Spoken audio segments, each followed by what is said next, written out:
So apart from all the stuff that he did in geometry, there's this certain algorithm that's called the Euclidean algorithm, and it's used to find the greatest common divisor between two numbers. And it says that if you repeatedly perform the division algorithm, that if you have two numbers a and b and you write them in such a way that a is a multiple of b plus a remainder, and then you repeat this that b is a multiple of r1 plus some other remainder, and you keep on doing this until you eventually reach 0, then the last non-zero remainder is your GCD. So according to Euclidean algorithm, the GCD over here of a and b would be equal to Rn. So let's say I want to find the GCD of let's say 12 and 18.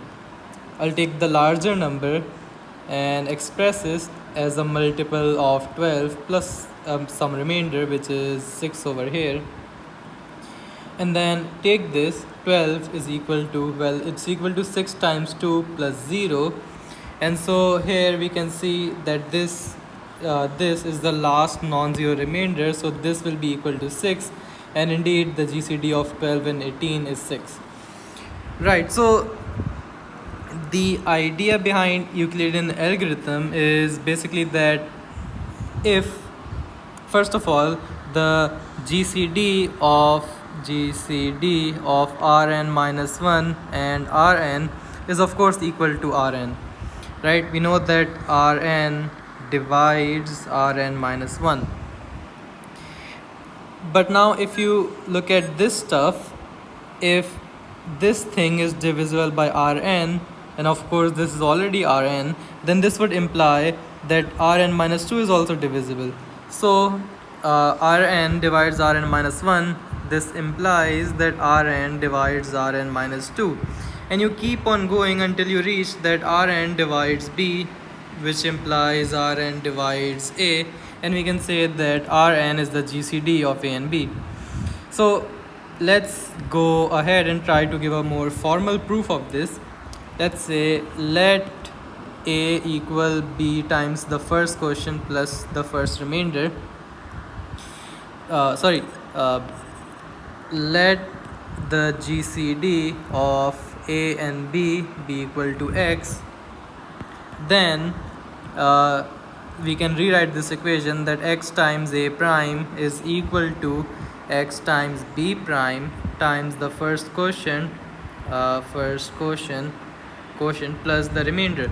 Now in order for this equality to hold, in order for A to be a multiple of X, R1 must also be a multiple of X. So the GCD, this would imply that X divides R1.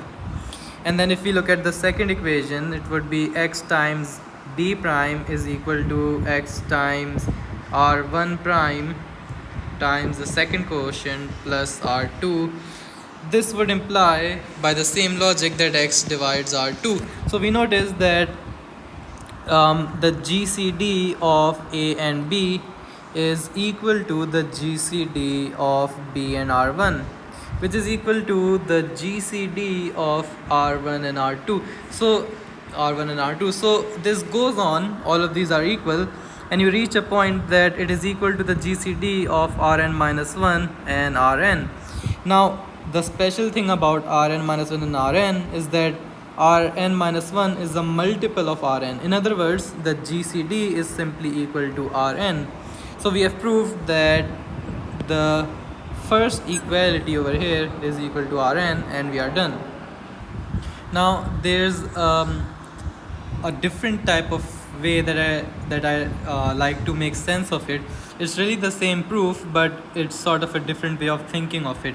So the idea is that, let's say we want to find the GCD of 129 and 12, right?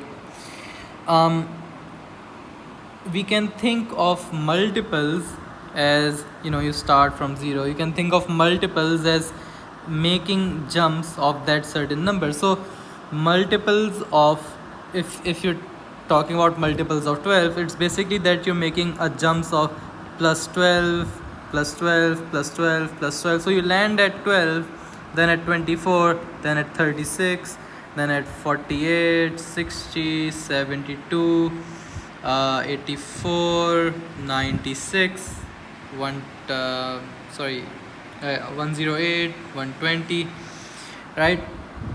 And if you look at jumps of 129, it just straight goes up here to over here, 129, right? So you're making these jumps, and basically we can define two jumps as matching if the two of them meet at the same point. So if starting from 0, two jumps meet at this one point, it basically means that the other jump is a multiple.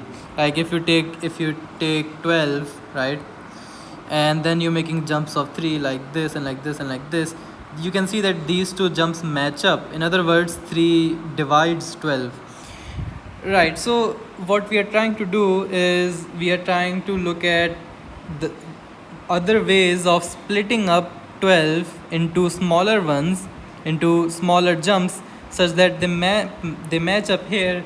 And once we are over here, we know that there's a remainder of 9. Since there's a remainder of 9, we want these little jumps to basically cover this 9, right? So if 9 is a multiple of 12, let's say 9 is somehow a multiple of 12, then we are sure that we will end up over here. Since we will end up over here and the remainder is 9, then we just need to make a jump of plus 9 and we would arrive at 129. In other words, 9 would be the greatest common divisor because it matches up with both 12 and 129. But the reality is that 9 is not a is 9 is not a divisor of 12. Have you ever had a dream that you do? So if we instead concentrate over here now, let's say this is 9, we can basically form the same situation in a different number line, that now this is 12 and this much is 9, leaving a remainder of 3, and now we are trying to do the same thing that we did over here. So now the remainder is 3. Let's say we try to make jumps of 3. Well, it so happens that 3 is a divisor of 9. In other words, it will end up at 9, and then if you do a jump of plus 3, it will end up at 12.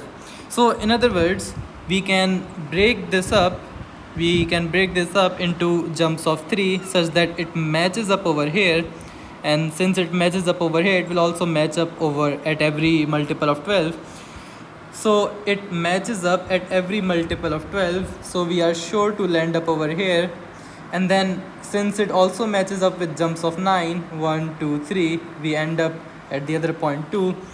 In other words, if you're making jumps of 3 like this, it will match up at every multiple of 12, and also it will match up at every multiple of 129. In other words, the GCD is equal to 3, and we are done. QED.